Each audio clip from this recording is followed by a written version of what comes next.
ರೈತರು ದಯವಿಟ್ಟು ಯಾವುದೇ ಫೇಕ್ ಅರ್ಜಿಗಳಿಗೆ ಬಲಿಯಾಗಬೇಡಿ. ಸರ್ಕಾರ ನಿಗದಿ ಮಾಡಿರುವಂತಹ ಫಾರಂನಲ್ಲಿ ಈಗಾಗಲೇ ರೈತರು ಅರ್ಜಿಯನ್ನ ನೀಡಿದ್ದಾರೆ.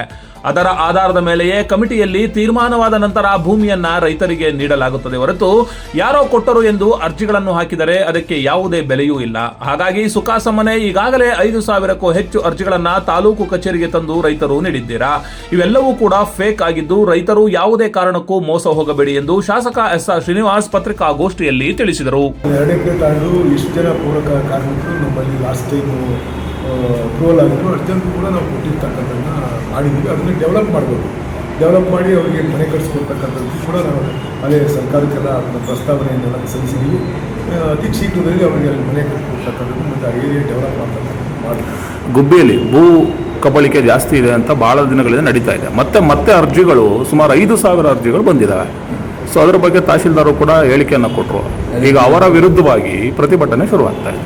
ಸರಿ ನೋಡಿ, ನಾನು ಇಡೀ ತಾಲೂಕಿನ ಮತ್ತು ರಾಜ್ಯದ ರೈತ ಬಂಧುಗಳಲ್ಲಿ ನಾನು ಮನವಿ ಮಾಡ್ತೀನಿ. ಯಾವುದೇ ರೀತಿಯಾಗಿರ್ತಕ್ಕಂಥ ಅರ್ಜಿಗಳನ್ನು ಕೊಡಲಿಕ್ಕೆ ಅವಕಾಶ ಇಲ್ಲ. 2019 ನಮಗೆ ನಮೂನೆ 57ರಲ್ಲಿ ಅರ್ಜಿ ಹಾಕಲಿಕ್ಕೆ ಅವಕಾಶ ಇತ್ತು. ಆವಾಗ ಸರ್ಕಾರ ಅರ್ಜಿ ಕೊಡಿ, ಯಾರು ಉಳುಮೆ ಮಾಡ್ತಾ ಇದ್ದಾರೆ ಸರ್ಕಾರಿ ಜಾಗವನ್ನು ಗೋಮಾಳವನ್ನು ಅವ್ರಿಗೆ ಅರ್ಜಿ ಹಾಕಲಿಕ್ಕೆ ಮತ್ತು ಸೇನ್ನಿವರ ಇರ್ಬೋದು, ಕರಾರ್ ಇರ್ಬೋದು, ಇಂಥವು ಯಾವುದಾದ್ರೂ ಉಳುಮೆ ಮಾಡ್ತಾ ಇರ್ತಕ್ಕಂಥವಕ್ಕೆ ಅರ್ಜಿ ಕಾಲ್ ಮಾಡ್ತಕ್ಕಂಥದ್ದನ್ನ ಸರ್ಕಾರ ಮಾಡಿತ್ತು. ನಮ್ಮಲ್ಲಿ 50ಗೆ 92, 91, 92ರಲ್ಲಿ 50ಗೆ ಅರ್ಜಿ ಕಾಲ್ ಮಾಡಿದರು. 97, 98, 99ರಲ್ಲಿ 53ಗೆ ಅರ್ಜಿ ಕಾಲ್ ಮಾಡಿತ್ತು. ಮತ್ತು 18, 19ರಲ್ಲಿ 57ಗೆ ಅರ್ಜಿ ಕಾಲ್ ಮಾಡಿತ್ತು. ಸರ್ಕಾರ ನಿರ್ಣಯ ತಗೊಂಡು ಅವಾಗ ಅರ್ಜಿ ಹಾಕಿ ಮಾತ್ರ ಅದು ಸಿಂಧು ಆಗಿರ್ತಕ್ಕಂಥದ್ದು. ನಮ್ಮಲ್ಲಿ ಈಗ 50ಲಿ ನಮ್ಮಲ್ಲಿ 6,000 ಚಿಲ್ಲರೆ ಅರ್ಜಿಗಳು ಬಾಕಿ ಇದ್ದಾವೆ. 53ಲಿ 4,800 ಚಿಲ್ಲರೆ ಅರ್ಜಿಗಳು ನಮ್ಮಲ್ಲಿ ಬಾಕಿ ಇದ್ದಾವೆ. ನಮ್ಮಲ್ಲಿ 57ರಲ್ಲಿ 28,000 ಚಿಲ್ಲರೆ ಅರ್ಜಿಗಳಿದ್ದಾವೆ. ಆ ಅರ್ಜಿಗಳನ್ನು ಮಾತ್ರ ನಾವು ಪರಿಶೀಲನೆ ಮಾಡಲಿಕ್ಕೆ ಸಾಧ್ಯತೆ ಉಂಟು. ಬಿಟ್ಟರೆ ಇನ್ನು ಬೇರೆ ಥರ ಅರ್ಜಿಗಳನ್ನ ಯಾವುದೇ ಹಾಕಿದ್ರು ಕೂಡ ಅರ್ಜಿಯನ್ನು ನಮ್ಮಲ್ಲಿ ಸಿಂಧು ಆಗಲಿಕ್ಕೆ ಅವಕಾಶ ಇಲ್ಲ. ನಾನು ಇಡೀ ರಾಜ್ಯದಿಂದ ನಾನು ಅದನ್ನೇ ತರಿಸ್ಕೊಂಡು ನೋಡ್ತಾ ಇದ್ದೀನಿ. ತಹಸೀಲ್ದಾರ್ ಹತ್ರ ಎಲ್ಲಿಂದ ಬಂದವೆ ಅರ್ಜಿ, ಹೆಂಗೆ ಬಂದವೆ, ಯಾವ ಅರ್ಜಿಯಿಂದಲೇ ಗೊತ್ತಿಲ್ಲ ನನಗೆ. ಏನು ಕೊಟ್ಟರು ಇದು ನಮ್ಮಲ್ಲಿ ರೆಕಾರ್ಡ್ ಆಗಲ್ಲ, ಇದಕ್ಕೆ ಯಾವುದೇ ನಾವು ಭೂಮಿ ಕೊಡಲಿಕ್ಕಾಗಲ್ಲ. ನಾವು ಭೂಮಿ ಕೊಡಬೇಕು ಅಂತಂದರೆ ಆ ಮನುಷ್ಯನಿಗೆ 50ಲಿ ಹಾಕಿರಲಿ, 53ರಲ್ಲಿ ಹಾಕಿರಲಿ, 57ರಲ್ಲಿ ಹಾಕಿರಲಿ, ಅವನಿಗೆ ಏಜು 18 ವರ್ಷ ತುಂಬಿರಬೇಕು. ಅವನು ಅರ್ಜಿ ಹಾಕ್ಬೇಕಾಗಿಲ್ಲ. ಅವನು ಅರ್ಜಿ ಹಾಕಿ 40 ವರ್ಷ ಅವನಿಗೆ ವಯಸ್ಸಾಗಬೇಕು. 40 ವರ್ಷ ಆದಮೇಲೆ ನಾವು ಕೊಡಲಿಕ್ಕೆ ಅವನು ಸ್ವತಃ ಭೂಮಿ ಉಳುಮೆ ಮಾಡ್ತಾ ಇರಬೇಕು. ಅಂಥವ್ರಿಗೆ ಮಾತ್ರ ಕೊಡಲಿಕ್ಕೆ ಅವಕಾಶ ಇಲ್ಲ. ಎಲ್ಲಿಂದಲೋ ಬಂದ್ಬಿಟ್ಟು ಅರ್ಜಿ ಹಾಕಿ ಭೂಮಿ ಕೊಡಿ ಅಂತಂದರೆ ಕೊಡಲಿಕ್ಕೆ ಅವಕಾಶ ಇಲ್ಲ. ನೀವು ರೈತರು ಇದನ್ನು ದುರುಪಯೋಗ ಆಗ್ತಕ್ಕಂಥದ್ದನ್ನ ನೀವೆಲ್ಲ ಮನವರಿಕೆ ಮಾಡ್ಕೋಬೇಕು. ನಾನು ವಿಶೇಷವಾಗಿ ಇಡೀ ರಾಜ್ಯದಿಂದ ಅರ್ಜಿ ಹಾಕಿವ್ರೆ. ಸರ್ವೆ ನಂಬರ್ ಇಲ್ಲ, ಮತ್ತೊಂದಿಲ್ಲ, ಯಾರು ಅಂತಲೇ ಗೊತ್ತಿಲ್ಲ, ಇವರು ಅಡ್ರೆಸ್ ಇಲ್ಲ, ಏನಿಲ್ಲ. ಸುಮ್ಮನೆ ತಗೊಂಬಂದು ಅರ್ಜಿ ಕೊಟ್ಬಿಟ್ರೆ ಎಲ್ಲಿ ಕೊಡಕ್ಕೆ ಬರುತ್ತೆ?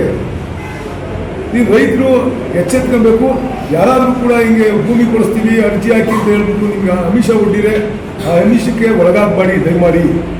ಯಾವುದೂ ಅರ್ಜಿ ಆ ರೀತಿ ಪ್ರೈವೇಟ್ ಅರ್ಜಿ ತಗೊಳ್ಳಿಕ್ಕೆ ಅವಕಾಶನೇ ಇಲ್ಲ.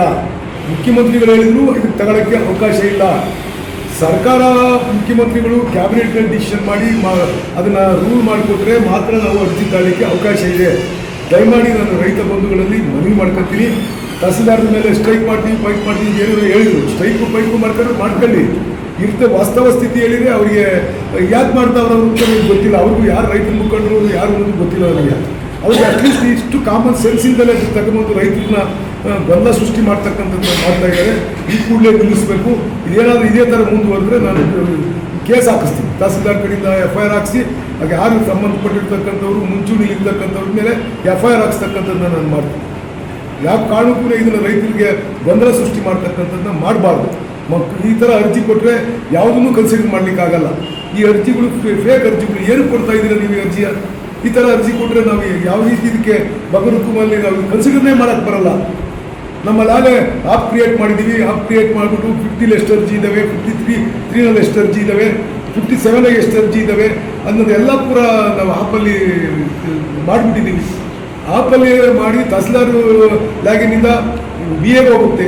VAಲ್ಲಿ ಅದನ್ನು ಮೊಬೈಲಲ್ಲಿ ಅದನ್ನು ಸ್ಥಳ ತನಿಖೆ ಮಾಡಿ ಅವನು VA ಸರಿ ಇದೆಯಾ ಇಲ್ವಾ ಅನ್ನೋದು ನೋಡಿ ಅವನು ರೈತ ಅಲ್ಲೇ ಉಳುಮೆ ಮಾಡ್ತಾವನಂತ ಚೆಕ್ ಮಾಡಿ ಅವನು ಓಕೆ ಕೊಟ್ಟರೆ RI ಬರುತ್ತೆ.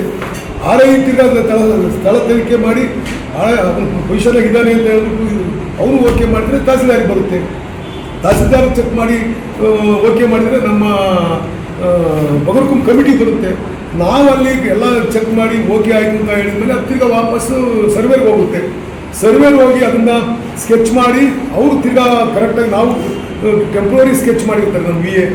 ಸರ್ವೇನ ಹೋಗಿ ನೀಟಾಗಿ ಸ್ಕೆಚ್ ಮಾಡಿ ಅವರು ಸರ್ವೇರು ಓಕೆ ಮಾಡಿದರೆ ನಮಗೆ ಬರುತ್ತೆ ಕಮಿಟಿಗೆ. ನಾವು ಅದನ್ನು ತಂದು ಕೊಟ್ಟರೆ ಅವರಿಗೆ ಒಂದೇ ಸಾರಿ ದುರಸ್ತಿಯಾಗಿ ಅವರಿಗೆ ರೆಕಾರ್ಡ್ ಆಗುತ್ತೆ, ಖಾತೆ ಪಾಣಿ ಆಗುತ್ತೆ.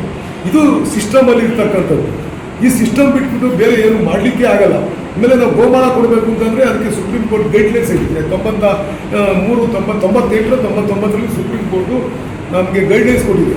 100 ಜಾನುವಾರುಗಳಿದ್ದರೆ 33 ಹೆಕ್ಟೇರ್ನ ಕುರಿ ಇರ್ಬೋದು, ಮೇಕೆ ಇರ್ಬೋದು, ದನ ಇರ್ಬೋದು, ಯಾವುದೇ ಇರ್ಬೋದು, 100 ಇದ್ದರೆ 33 ಹೆಕ್ಟೇರ್ನ ರಿಸರ್ವ್ ಇಡಬೇಕಾಗುತ್ತೆ. ಆ ಒಂದು ಕಂಡೀಷನ್ನ ಹೋದಾಗ ನಮಗೆ ಯಾವುದು ಒಳ್ಳೆಯ ಒಂದು ಕುಂಟೆಯನ್ನು ನಾವು ಇಡೀ ಗುಬ್ಬಿ ತಾಲೂಕಿನಲ್ಲಿ ಕೊಡಲಿಕ್ಕೆ ಸಾಧ್ಯ ಇಲ್ಲ. ಗೋಮಾಳನ ಇರ್ತಕ್ಕಂಥ ಗೋಮಾಳ ಅವಳೇ ಎಕ್ಸಿಡ್ ಆಗಿ ಕೊಟ್ಬಿಟ್ಟಿದ್ದೀವಿ. ಹೋದ ಸಾರಿ ಕಾಗೋಡು ತಿಮ್ಮಪ್ಪನವರು ಇದ್ದಂಥ ಸಂದರ್ಭದಲ್ಲಿ 18 ನಾವು ಕಾಗೋಡು ತಿಮ್ಮಪ್ಪನವರು ರಿಲ್ಯಾಕ್ಸ್ ಮಾಡಿಕೊಟ್ಟಿದ್ರು. ಯಾರು ಗೋಮಾಳ ಸ್ವರೂಪ ಕಳ್ಕೊಂಡು ರೈತರು ಉಳುಮೆ ಮಾಡಿ ಗಿಡ ಮರ ಇಟ್ಟಿದ್ದಾರೆ ಅವರಿಗೆ ಒನ್ ಟೈಮ್ ಕೊಟ್ಬಿಡಿ ಅಂತ ಮಾಡಿದ್ರು. ಅವಾಗ ನಾವೆಲ್ಲ ಕೊಟ್ಬಿಟ್ಟಿದ್ದೀವಿ. ಸುಮಾರು 4,000 ಜನಕ್ಕೆ ಇದರ ಅರ್ಜಿ ಇದ್ದಂಥವ್ರಿಗೆ ಕ್ಲಿಯರ್ ಮಾಡಿದ್ದೀವಿ. ಈಗಿರ್ತಕ್ಕಂಥದ್ರಲ್ಲಿ ಒಂದೇ ಒಂದು ಕುಂಟೆ ಗೋಮಾಳ ಕೊಡ್ಲಿಕ್ಕೆ ಬರಲ್ಲ.